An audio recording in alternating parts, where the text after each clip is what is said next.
Oh, look at that. The recording is in progress. Ladies and gentlemen, we have a podcast.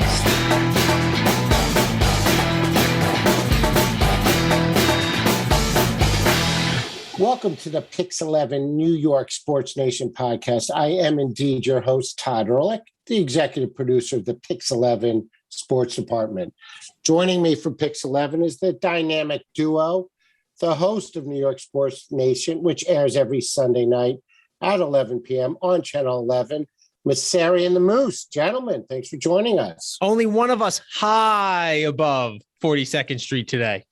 That would be Joe. And look at that mic. Where'd you get that mic? It's one I always carry with me. Don't be jealous. We'll get you one. You've been hiding it. It's blue. Bring out my blue eyes. Moose, how are you? I'm good. How are you? If I hear the Moose's dulcet tones, I'm doing fantastic. And you know something else that's making me feel fantastic? The man that's joining us from the Daily News, the man who, when asked about Zach Wilson's development after his very first home game, answered with, quote, "Can we please let the cookie bake," unquote. A weekly contributor to Pix 11 during the football season and a contributor to this podcast, on his way to the Jets, but making time for us, DJ Bien-Aime. Thank you, man. Thank you guys for having me. You know, I love coming on Pix 11. You guys are my favorite station in the area. I love that. That is what we like to hear, DJ. Awesome. DJ, you just became our very favorite Daily News writer. So, gentlemen, last night was a heck of a night. I want to start big picture and then drill down and take a peek at each of the 5 picks. But, DJ, let's start with you and go around the horn. Is it fair to say that New York, as in both teams, won the draft last night? I wouldn't say both. I would say they're going to be one winner.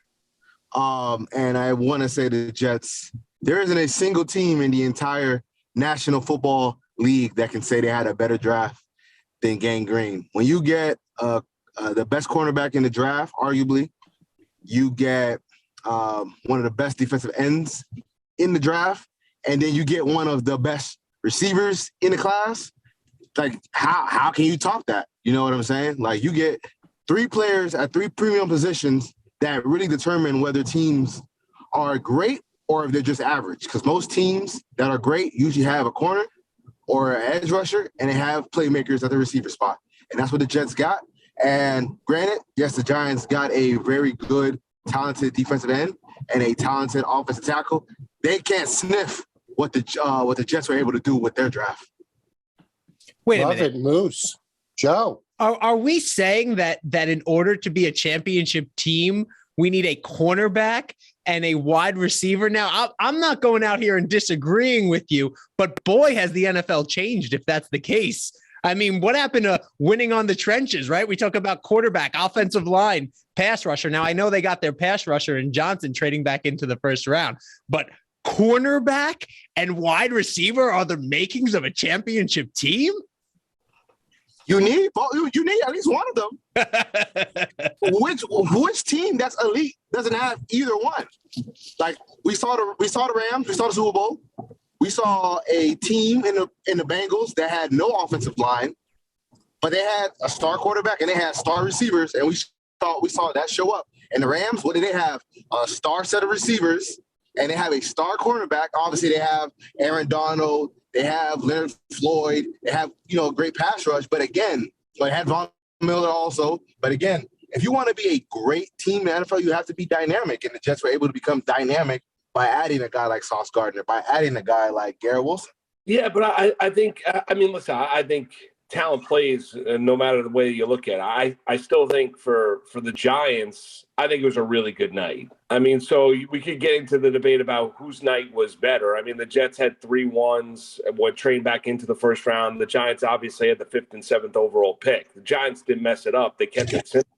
I mean, that's really it, as my dad would say when I was growing up. I mean, basically, they addressed the defensive line and getting after the quarterback. something that's been an issue for this team, obviously, with Thibodeau. They did a lot of work on Thibodeau over the last number of months in order to get comfortable with him, because there's no doubting his talent. It was more about his personality, his brand, and whether or not he was all in on football. And they drafted a guy that they're going to plug in right away and play at right tackle. So now with Thomas and Neal, you're set at the tackle position. The offensive line has been a massive issue for the Giants since the last time they won the Super Bowl in 2011. We've talked to and gone through so many different machinations of it and a number of different head coaches. So, Shane has made it clear.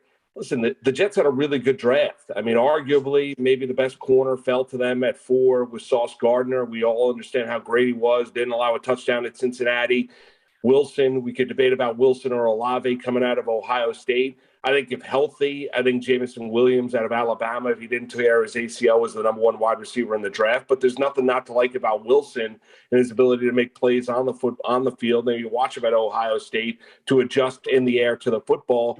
And then they get a guy, obviously, in Johnson at the end that they really liked, and they went up there and got him. So I think the Giants had a great draft. I thought for both locals, listen, they're both trying to get back to some sort of relevancy, and they're at different stages of it. The Giants are in salary cap hell. They have a decision that they have to make long-term about their quarterback after deciding not to pick up the 50-year option.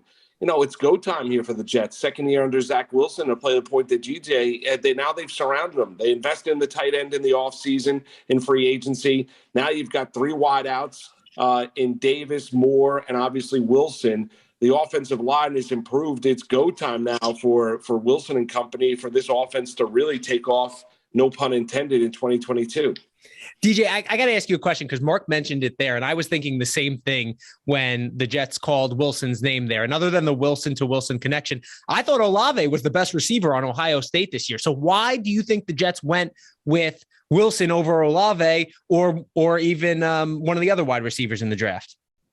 Well, I think the number 1 receiver when you put everything together was probably Drake London. But I know they love JMO, but he obviously has health issues. I think Wilson is a little bit more dynamic than Chris Olave. I mean, both of them are really, really good, and I think it was kind of splitting hairs. But based on the people that I talked to, every time I asked about the 3 receivers that were mentioned were Jameson Williams, Drake London, and Garrett Wilson. So I think, honestly, that they just wanted to go with a guy that fits their offense seamlessly because he's an excellent route runner and he is a separator and he makes plays after the catch. DJ, if they had their choice of corners, Stingley or Gardner, I know what they're going to say now, but we're under going into it because they drafted Sauce and they didn't have a chance to draft Stingley. But did they have was that pretty kind of 1-1A? Did they have Gardner significantly ahead of Stingley? Where, from your understanding, if you know, where did they have those 2 corners ranked? I think it was 1A, 1B. I think they were neck and neck. I lost you there, DJ. We lost DJ on 1B, and they drafted 1B. That's not good. Well, wait, did they, or was Sauce 1A?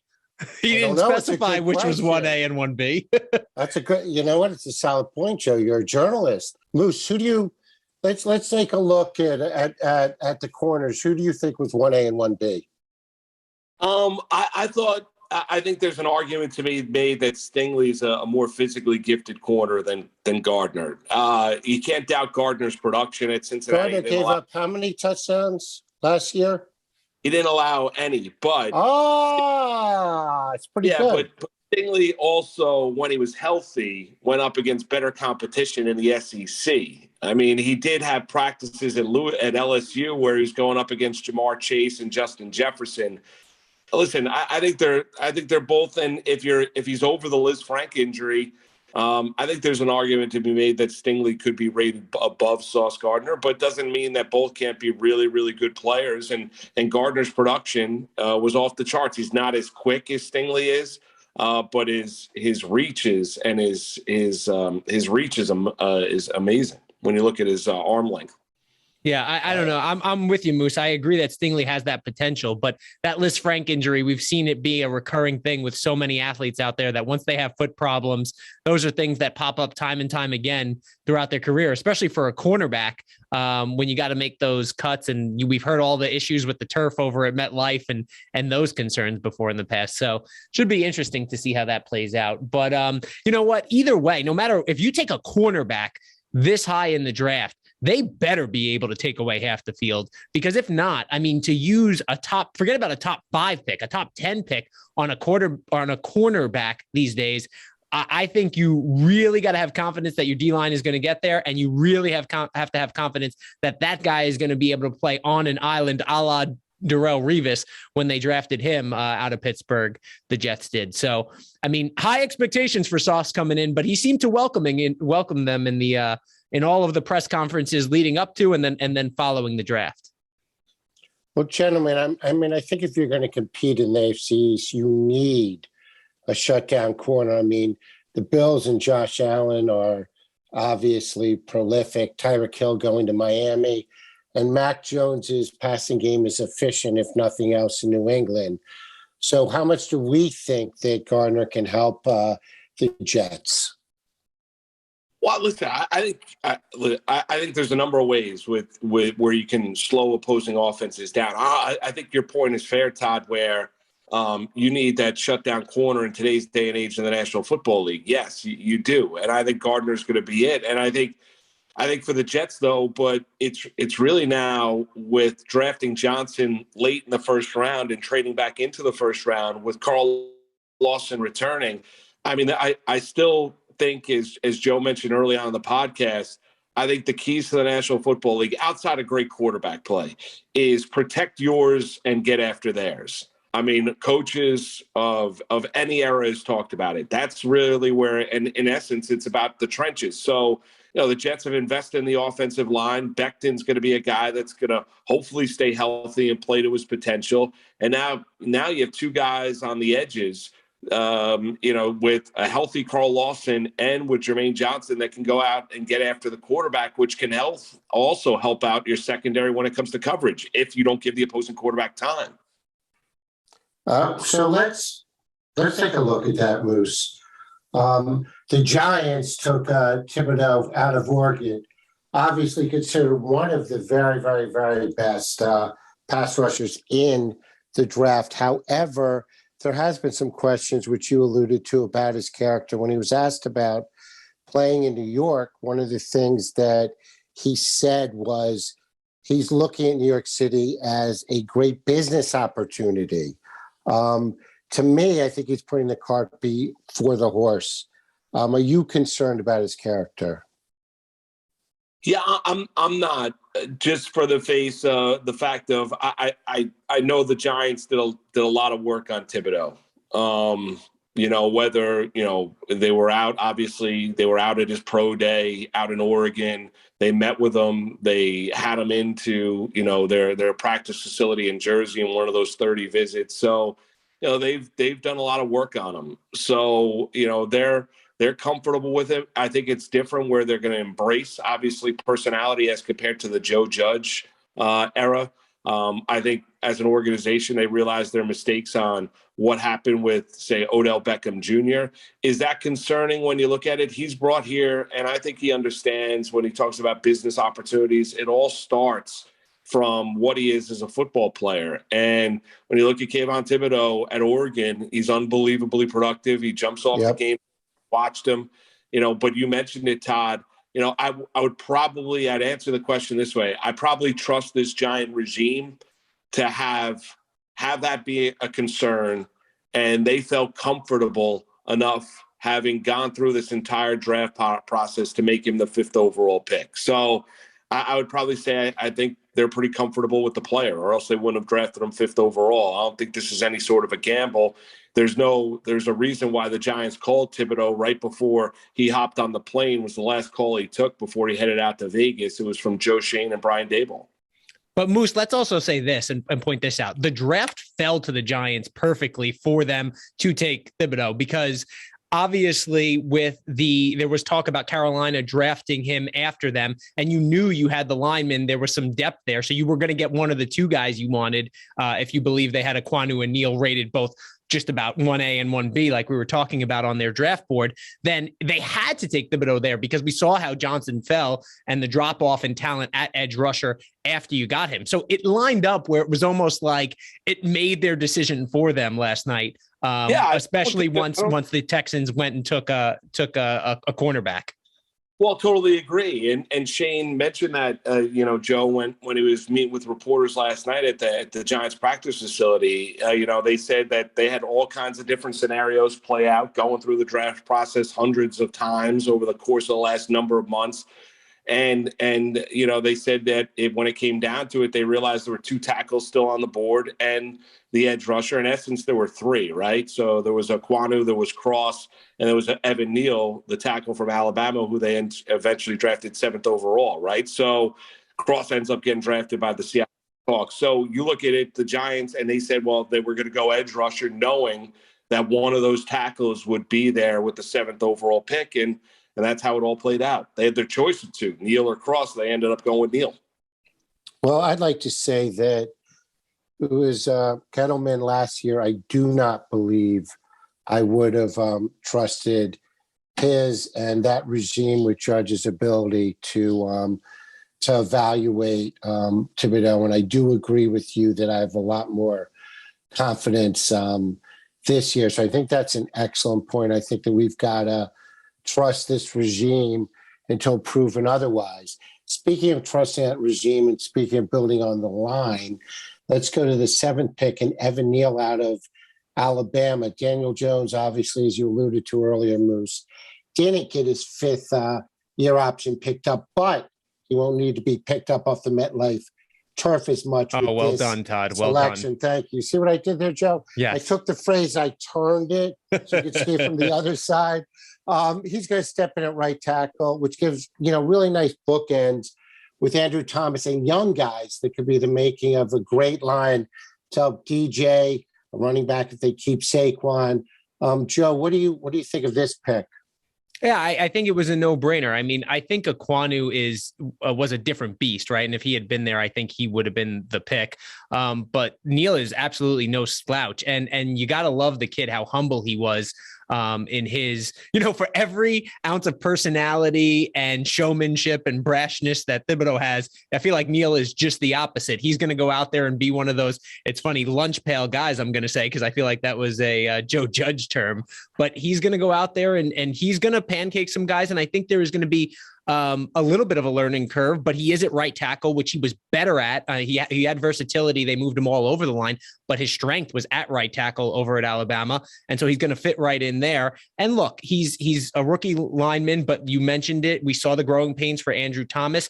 They are young bookends. And when you have an offensive line and you can protect your quarterback, then it changes everything, the way it opens it up. And Joe Shane and Brian Dable and the Maras said throughout this process that they did everything they could to ruin Daniel Jones. And now they're trying to rectify that situation and give him a shot. Look, there was no way they were going to pick up the 5th year option on him, but you're going to fully see what you have in Daniel Jones this season. And now the excuses go out the window, I think. DJ? Hey, I'm back. I went under a tunnel. Yeah, we missed you. I thought you took a turn like Sauce Gardner there last night. You got turned around on the route. I went under a tunnel and it just, everything went silent. I was like, oh man. But I'm back now. We're thrilled to have your insight. What do you think of Evan Neal's selection for the Giants? Yeah, I think the Giants made two really good picks. I mean, obviously Thibodeau, and then with Neal, again, you have two bookend tackles, which is, again, another requirement when you want to be a very good team in the NFL. You want to have, those are premium positions. And the fact that they were able to add a talent like Evan Neal to right tackle, that should be able to give Daniel Jones significantly better protection than he's had in the past few years. I think Evan Neal, as Joe alluded to, is better at right tackle, and he has the ability to become a very capable starting NFL offensive lineman. Moose? Yeah, I think it's a solid pick. I mean, I don't think he started at 3 different positions at Alabama. So he's a guy that's played all over the offensive line. I agree with what Joe and DJ mentioned. I think he's better at right tackle. You know, the only thing that you've seen historically speaking with, say, Alabama offensive linemen is, you know, the wear and tear of going through and being a part of that program, because they really grind on you, and we've seen it. You know, you've seen guys obviously physically, they come into the league and they just don't have much tread left on the tires. But I'm not telling you that's what's going to be with Evan Neal at all. I think he's a need pick. I think he helps solidify the offensive line, and I think he's going to be a staple at that tackle position for the next 10 to 12 years. And I'm going to tell you it's going to help the Giants win. So let's go to the 10th pick of the draft. Garrett Wilson out of Ohio State, the Ohio State University. It's now official. The law firm of Wilson & Wilson is open and ready to do business in MetLife. Zach and Garrett could be the long-term answer for the Jets offense for the next decade. Speaking of letting the cookies bake, how about 2 cookies baking together? DJ, I want to know from you what you think about their ability to develop, how he fits in with Zach Wilson, how he fits in with the offensive scheme there. But also, I want you to allude to the fact that some Jet fans are disappointed that they didn't trade this pick for Deebo Samuel, but they did save some money and they did get a talented receiver. What do you think about this pick, DJ? I like the pick a lot. Garrett Wilson fits in this offense like a hand in a glove because the skill set that he has is similar to Elijah Moore. I've had coaches on staff compare him, basically say he's a taller Elijah Moore. Like his skill set is perfect for our offense. He's a fantastic route runner. He's good at attacking defensive backs' leverage and attacking them, finding their blind spots, breaking down, sitting into zones. He has good hands, yards after the catch. So he fits in this offense in every shape imaginable. That should help Zach Wilson's development as while he's still working on trying to improve his accuracy, at least he'll be able to throw the guys that can separate. So he doesn't have to be as perfect to get the ball to them. This was a good pick for the Jets at the end of the day. Like you have a receiving core now of Corey Davis, Braxton Berrios, Elijah Moore, and then Garrett Wilson. That should I don't want to say Zach doesn't have any excuses, but Zach doesn't have any excuses in terms of not being able to produce with the weaponry that he has now. So I think that was a really, really good pick. I think, again, like when it comes to receivers, I know there's some people disappointed that they didn't go after Deebo Samuel. In my honest opinion, like if you would have offered the 10, nothing wrong with that. But, you know, they're going to ask for a lot more, like maybe the 10th pick, second-round pick, or a third-round pick. I wouldn't have agreed with that because, again, they offered 2 second-round picks and almost got Tyreek Hill. I think everybody can objectively admit that Tyreek Hill is a better, more dynamic, more dangerous receiver, and they almost got him for 2 seconds. So if you're going to give up the first and then a second and maybe a third or a first and a third, take a Deebo Samuel, who's really good, but he only has 1 year of elite production, where Tyreek Hill has basically been balling since I want to say like 2016, has been a threat, been one of the most dynamic players in the NFL, and you almost got him for a lesser price. So again, you have to also ask the question, is Deebo – because you trade for Deebo Samuel, you got to give him the extension, right? So the question is Deebo Samuel basically $75 million more worth than Garrett Wilson at the production that he may be able to produce and at his cost? You know what I'm saying? So you got to ask, is Deebo Samuel's worth is more like $70 million more valuable than Garrett Wilson on the deal that he's on right now? So. Wait, let me help you with that. I ran the analytics. 74.5 million better than Wilson. So no, it's not worth it.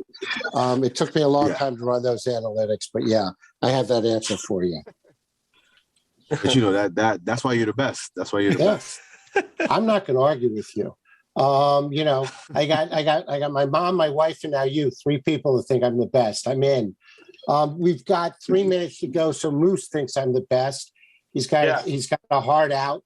So let's go to the last pick. The Jets did make a trade. They did, spend some of that money that they saved on Deebo to take an edge rusher out of Florida State, Jermaine Johnson. And the kid's got a lot of upside and seemed to fall a lot further down the draft board than most people thought. DJ, what do you think about that selection?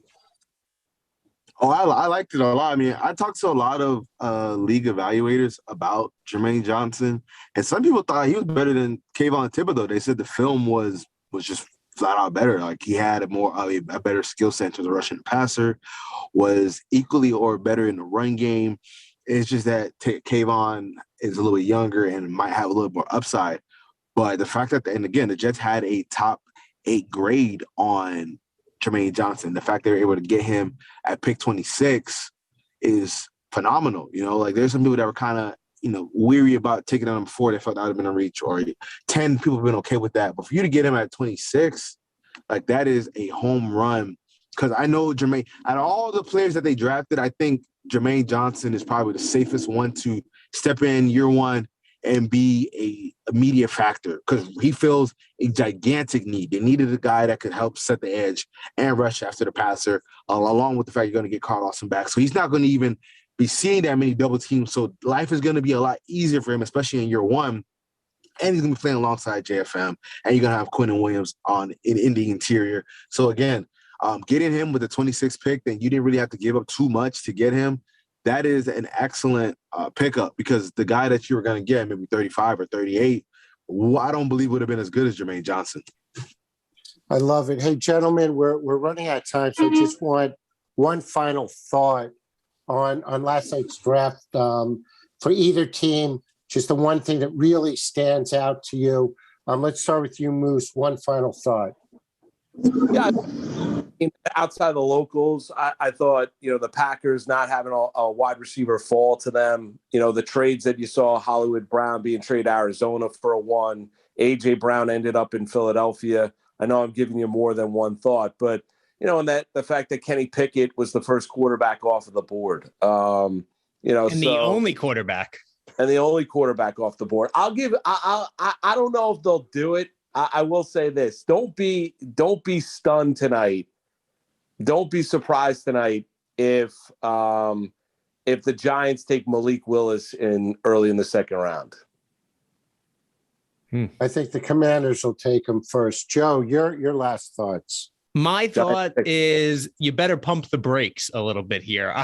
I feel like these are two terrible franchises, and we need to remember that over the last decade. And that's why they're picking so high in the draft, and these picks seem like they're no-brainers. But I feel like it wasn't that long ago that the Cleveland Browns were celebrating getting Justin Gilbert and Johnny Manziel in the first round, and it was their Super Bowl. Well, not so well when the actual games, but that night they celebrated like they won the Super Bowl. So pump the brakes a little bit, because we got to see these guys pan out first. And even when you look at a guy like Evan Neal, I mean, the grades on this offensive line coming into this were not nearly as high as last year, where you had guys like Slater and Penei Sewell coming out. So let's see him play. Let's see him play on Sunday. Great drafts. You filled needs. You still have more needs to fill. That's why you were both so bad last season. Get that linebacker and safety. They both need help there going into the second round. So pump the brakes. We'll see. I'm going to feel free to step on the gas and be optimistic about both teams, because it's who I am and what I do. DJ, what's your final thought on last night's draft as you head out to the Jets headquarters right now to talk to the players? I think we're seeing the receiver market come to a breaking point. Like the Titans, they wanted to re-sign A.J. Brown, but they had a specific number, and they said, okay, well, you don't want the number that we have, we're going to trade you. And they traded him, and then they ended up drafting a receiver. So now I just want to see, because the receivers get paid so much more now. They're getting almost some like quarterbacks. I want to see who it works for and who it doesn't work for. Who can just say, all right, we'll just pick up another guy, and who is going to, who's going to win that battle? The guy that pays for the receiver, or the guy that gets rid of that receiver and then just drafts another receiver? Because I think the Titans made a gigantic mistake. Because I'm not a big Treylon Burks fan, because just of his skill set. I don't know how he'll be able to translate really well. But again, we're going to see how everything comes together. Well, I think Joe made a good point, and I think that everyone's made the point about the draft, that everyone's giddy on draft night, but it takes, 3, 4, 5 years to really look back and fairly evaluate a draft. But I will say that coming out of this draft, that both franchises appear to better themselves, which makes for good copy to read in the Daily News from DJ and some interesting TV to watch as we've got a draft special Sunday night at 11 o'clock on Channel 11 on New York Sports Nation. So please read DJ in the Daily News. Please watch us at 11 o'clock at 11, and feel free to stay at 11:30 for the first episode of Yankees Nation, where Joe Masseri has an exclusive one-on-one in the broadcast booth with David Cohn, where Ken Davidoff takes a look back at Aaron Judge's record-breaking first year. Ken Davidoff will join that discussion. Mark Malusis will host the show. So that's 11:30, the first episode of Yankees Nation. Thank you all for listening. We'll have another podcast a week from now, and I will see you all Sunday night on TV. 4 minutes over, Todd. 4 minutes over.